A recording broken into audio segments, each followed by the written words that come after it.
tudo bem com vocês? Hoje eu vou conversar um pouquinho com vocês sobre habilidades pré-acadêmicas. Já ouviu falar sobre habilidades pré-acadêmicas? Se você trabalha com educação e tem algum estudante na sala de aula ali com deficiência, é bem provável que você já escutou falar nesse termo, habilidades pré-acadêmicas. O importante é que a gente precisa analisar quais são essas habilidades para poder desenvolver atividades pertinentes a elas. A maioria das pessoas, na verdade não, todas as pessoas passam por um processo de desenvolvimento das habilidades pré-acadêmicas. A grande diferença é que as pessoas com desenvolvimento típico e as pessoas neurodivergentes ou com desenvolvimento atípico precisam de um estímulo maior para desenvolver essas habilidades. E hoje eu quero trazer para vocês um pouquinho de quais são essas habilidades e o que fazer em cada uma dessas habilidades. É muito importante que a gente esteja atento ao processo de desenvolvimento de cada estudante. Porque você pode ter um estudante com deficiência que adquiriu de uma maneira igualitária ali com a faixa etária as habilidades pré-acadêmicas e você vai tocar o barco com as demais crianças. E você pode ter uma criança com deficiência que esteja em fase de desenvolvimento das habilidades pré-acadêmicas, mas a faixa etária já desenvolveu, já passou por essas experiências de desenvolvimento. E aí sim você vai ter que entrar com algumas adaptações, tá bom? Bom, é importante lembrar ali que essas habilidades pré-acadêmicas são habilidades necessárias ao desenvolvimento de todas as pessoas. São elas que vão garantir ali um pré-conceito para que ela realize as atividades escolares e outras atividades da vida. Quer um exemplo de habilidade pré-acadêmica? A habilidade de estar e permanecer nos mesmos espaços que os demais. Então, são habilidades necessárias à vida escolar e depois à vida social também, bom? Vou trazer para vocês aqui um pouquinho, alguns exemplos de habilidades pré-acadêmicas mais refinadas. Quando você tem um estudante ali e oferece uma atividade com os seguintes comandos: circule a palavra correta. Dentro dessa frase simples, a gente tem várias habilidades pré-acadêmicas embutidas. Olha só. Circule, a habilidade de circular. Às vezes o estudante não sabe que circular uma palavrinha é passar o lápis em volta da palavrinha. E precisa ser trabalhada. Palavra é um conceito. A criança precisa entender de comunicação. Se ela ainda não se comunica verbalmente, ela dificilmente vai entender que uma palavra é uma escrita que também é uma comunicação. Então, mais uma habilidade para ser desenvolvida. E correta. Para ela saber o que é correto, ela tem que saber também o que é incorreto. Ela sabe o que é o termo correto? É uma habilidade que a gente vai ter que desenvolver de alguma forma. Com xizinho, com x vermelho, o certinho ali que a gente faz verde. É a habilidade que precisa ser trabalhada. E que para muitas das pessoas é desenvolvida apenas na imitação. Uma ou outra explicação no dia a dia da sala de aula, no quadro, ela já compreende. E aí, com a criança com deficiência, a gente precisa retomar de uma maneira mais fragmentada. Olha um outro exemplo aí de habilidade pré-acadêmica mais detalhada. Eu chamo de habilidade pré-acadêmica procedimental. Colhem os papéis verdes no desenho da árvore. Gente, tem muita habilidade ali que a gente precisa trabalhar. Então, primeiro a criança precisa saber o que é colar. Ela sabe colar? Ela sabe o que é colar? Papel, o conceito de papel. Verde, o conceito de cor. Desenho, no desenho. Ela sabe o que é o desenho? Porque desenho é uma comunicação. E às vezes é uma criança que ainda não desenha, ela entende que aquilo ali está figurando alguma intenção, alguma representação. Ela compreende já isso? Da árvore. Ela sabe que é árvore? Ela vai entender que é para colar o papel verde na árvore. Então a gente precisa pensar nessa fragmentação. Só que antes dessas habilidades, que são habilidades mais conceituais ali, a gente tem habilidades mais rústicas, que para a criança chegar a fazer essas atividades, também precisa desenvolver. E eu trouxe uma lista delas aqui para vocês, para você começar a analisar o seu aluno. Porque hoje, para você fazer o seu planejamento, né, o seu plano de ensino individualizado, você precisa entender se o seu aluno está nessa fase de desenvolvimento de habilidades pré-acadêmicas. Por quê? Antes de chegar nas habilidades acadêmicas, que são as habilidades voltadas para conceitos, componentes curriculares, escrita, leitura, matemática, ela precisa ter bem estabelecida essas habilidades pré-acadêmicas, que vem depois que ela já tem bem estabelecido as habilidades de vida diária. Para quem não viu o videozinho das habilidades de vida diária e sociais, eu vou deixar um linkzinho aqui em cima, para vocês acessarem. Caso passe muito rapidinho aqui para vocês, vou deixar também aqui na descrição do vídeo, tá? Habilidades de vida diária, habilidades sociais. É importante que você assista esse vídeo para retomar alguns conceitos ali com o seu estudante, tá bom? Então vamos às habilidades pré-acadêmicas. Eu coloquei numa ordem gradativa. Qual seria a primeira habilidade acadêmica a desenvolver com o nosso estudante? Para as que estão se aproximando já ali das habilidades acadêmicas, tá bom? Primeira, entrar e permanecer na sala de aula. Se ele já entra e permanece na escola, não quer fugir da escola, não quer subir no portão, se o seu estudante já passou por isso, ou nem passou por isso, compreendeu que a escola é um ambiente legal e que vai precisar ficar ali, o próximo passo é entrar e permanecer na sala de aula. Entrou, está permanecendo um tempo ali, mesmo que ainda não sentado como você gostaria, mas fica na sala. Se consegue deixar a porta aberta, ele não foge. Ok, vamos passar para a próxima. Aí vem a habilidade de sentar.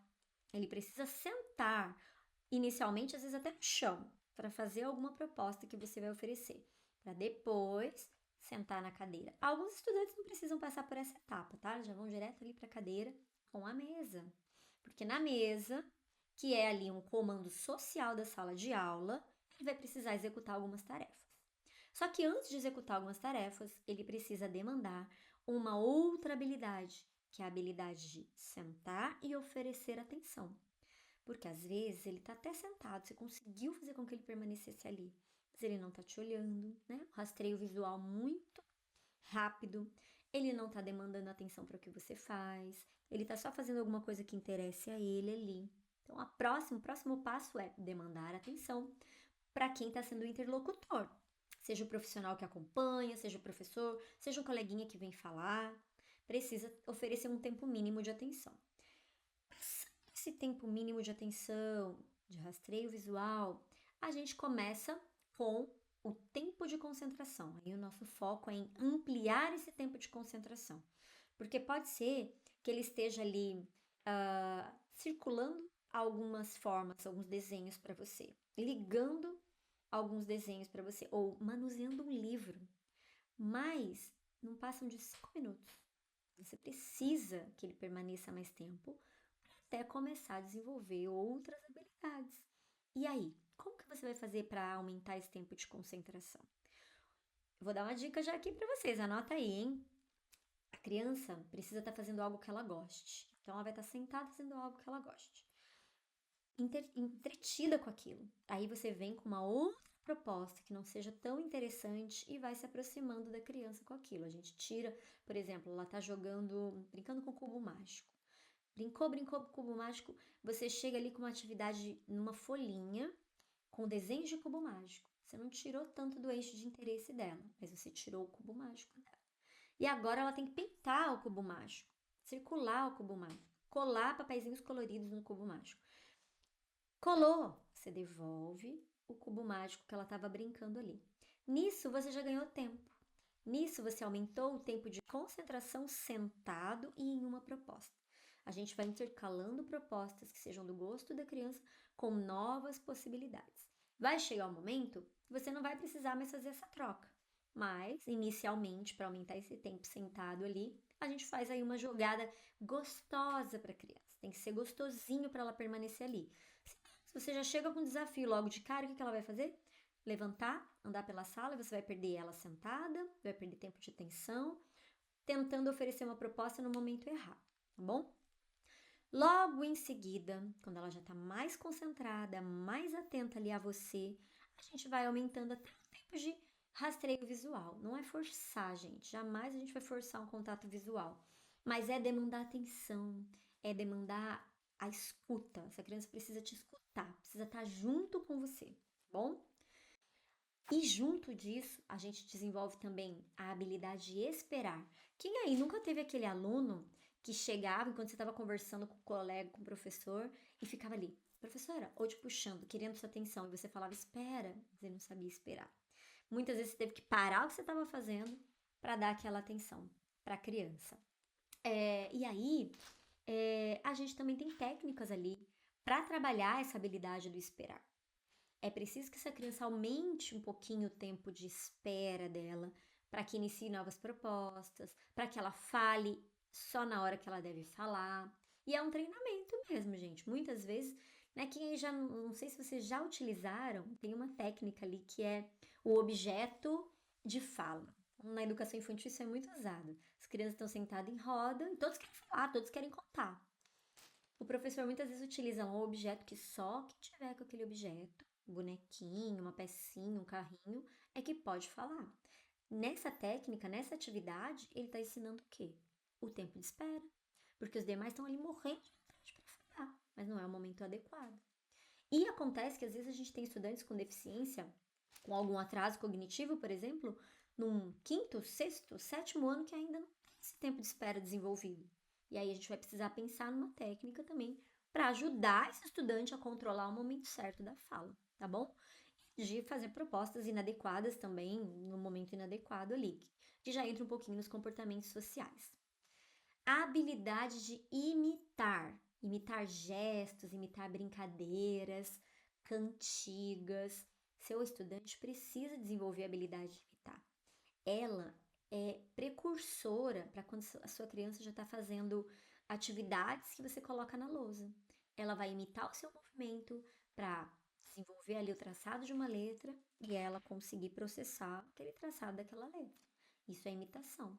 A imitação define muitos dos comportamentos do ser humano.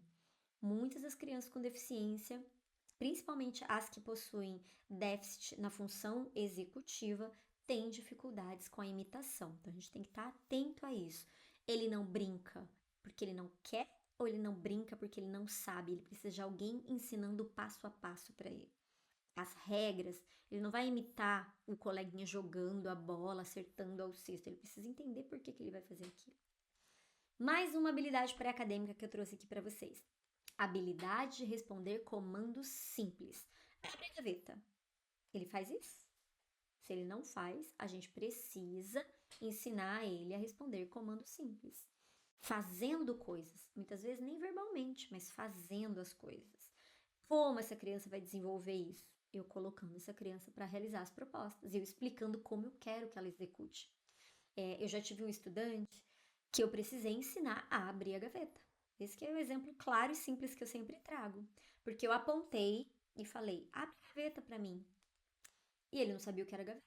E ele não sabia o que era abrir. E eu precisei levantar, ir lá e falar, abre a gaveta. Assim, ó, você puxa e essa é a gaveta, ok? E num outro momento eu fiz o teste para ver se ele conseguiria fazer. E foi perfeito. E aí, qual foi a minha nova proposta? Aumentar as habilidades esperadas ali para aquele comando. Eu queria então desenvolver habilidades com comandos mais elaborados. Abre a gaveta e pega a régua que está dentro. Então, abrir a gaveta e pegar a régua. Já era um outro comando. Ele abriu a gaveta, ele já sabia, mas ele não sabia o que era régua e o que era o pegar. Fui lá eu ensinar pegar e a régua. No outro, pegar a canetinha. No outro, pegar a tesoura. E assim por diante, até eu entender que ele realiza com autonomia e entende minimamente ali as coisas que eu quero que ele faça.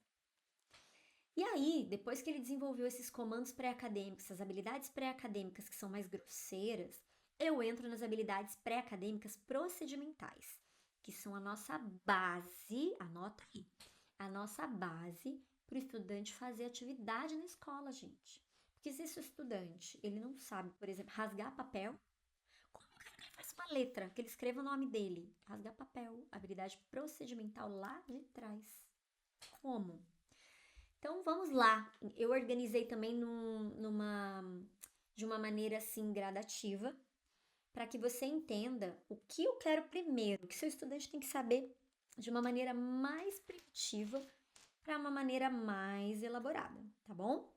Inicialmente, vamos pensar lá na educação infantil, mas às vezes o seu estudante já está nos anos finais e precisa disso. Rasgar papéis. Rasgar papéis. Aleatoriamente. Rasgar papéis grossos, finos, cores diferentes, texturas diferentes, rasgar papel, rasgar revista, depois rasgar figuras nas revistas e assim por diante, vou aumentando o grau de dificuldade. Rasgou papel, cortar papéis, usar a tesoura, manipular essa tesourinha, tesoura adaptada. Eu tenho um post lá no meu Instagram. Quem ainda não me conhece lá no Instagram, vou deixar aqui embaixo também na descrição, tá? O meu perfil. Eu tenho um post lá falando sobre a importância do uso da tesoura, gente. E aí tem vários modelos de tesouras adaptadas também. Para você que não conhece e para você que tem algum estudante com alguma deficiência física, motora e que precisa de adaptações, por quê? Porque é importante essa criança entender que ela tem limites ali para cortar, que existe um movimento certo, que ela tem que utilizar as duas mãos para isso, que ela tem que ter um controle olho-mão, que é uma outra habilidade importantíssima, tá? Cortar papéis. Colar papéis. Colar papéis aleatórios, usar a cola, quantidade de cola, aonde vai passar cola, se passa na frente da imagem, se passa atrás da imagem. Tudo isso é procedimento ensinado. Mas, Karina, os meus estudantes lá na educação infantil já aprendem, eu falo só a gotinha de cola, tal, tal. Às vezes o estudante com deficiência vai precisar de mais detalhes para aprender a colar. Em alguns casos, eu uso a cola bastão, e eu uso a cola bastão para sempre.